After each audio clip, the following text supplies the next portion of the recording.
Tufik, thank you for that introduction, and thank you for the work that we've been able to do together over many years. Hello, I'm Brad Sherman from California's best named city, Sherman Oaks. I came to Congress 20 years ago, and I focused on human rights and having a foreign policy that reflects American values. For that reason, I have made my career for 20 years on the Foreign Affairs Committee.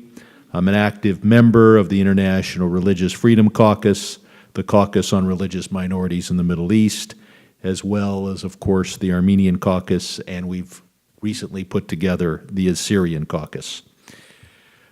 We have seen the horrible images of death and destruction from Syria and Iraq, where ISIS and other terrorist groups have attacked ancient Christian communities. Nothing typifies the brutality of the Syrian civil war more than the images of victims, among them young children, gasping for breath as a result of gas attacks, fleeing ISIS as they approach a town or a village where they're forced to live forced to leave communities where their ancestors have lived for thousands of years. Today, the images of war in Syria come from the siege of Aleppo, which promises, unfortunately, to be a bloody battle for the control of that city. And all too often, it is Christians who are caught in the crossfire. Nothing typifies the assault on Christianity in Syria more than the abduction of the Greek Orthodox Archbishop back in 2013 and the simultaneous abduction of the Syriac Archbishop of Aleppo. Shortly thereafter, I organized a letter, and we got 20 of our colleagues to sign this, urging that the release of these two metropolitans be a very high priority of the United States. More recently, I joined with my colleague Dave Trott in introducing a resolution on behalf of the Assyrian, Chaldean, Yazidi, and Syriac Christian and Armenian communities, urging increased assistance to refugees in Syria and Iraq. And of course, I've been a consistent advocate of additional funding to help refugees. We are now up to $5 billion, but unfortunately, the problem is even greater than that. There's been tremendous discussion in our country of refugees from Syria, and we have admitted over 10,000. But the best research I've seen says that we have admitted only 56 Christians. America wants assurance that those we admit are not going to be Islamic extremists. There's one thing you can be certain of, whether we're talking about one Christian group or the other, whether we're talking about Syriac, whether we're talking about Chaldean, there is not a Muslim extremist among them. And certainly we ought to be in a position to assure people in the United States that we know the community that the refugee has come from, that we know the clergy from that community, that we have U.S. citizens who can vouch for the community, the clergy, and assure us that those we are admitting do not pose a threat here in America. I've co-sponsored of course, the bill that has now been carried into effect to create a special envoy to promote religious freedom and religious minorities in the Middle East. I have been pushing since 2014 for additional aid from USAID.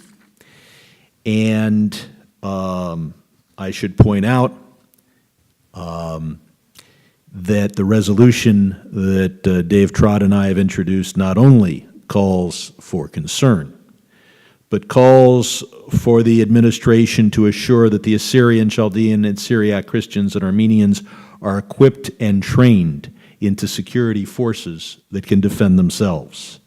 Because our goal, yes, one goal is taking care of those who have fled, But our ultimate goal should be that people don't have to flee the communities they've lived in for hundreds, and in some cases, thousands of years.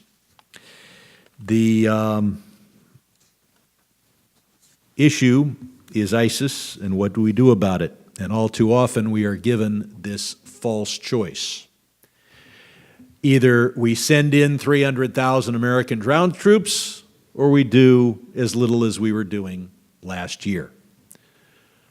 This is not the choice. We can arm self-defense forces on the Nineveh Plain.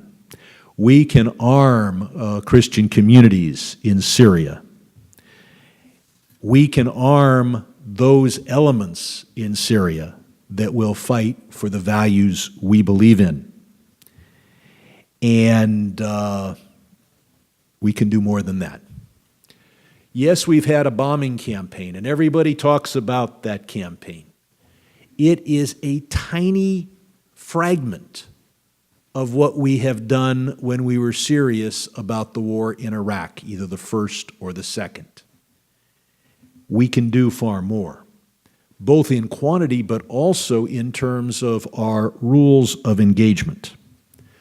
Our rules of engagement have said, if you see a moving tanker filled with ISIS oil, don't bomb it unless you can ask the driver whether he is a civilian or part of the ISIS military.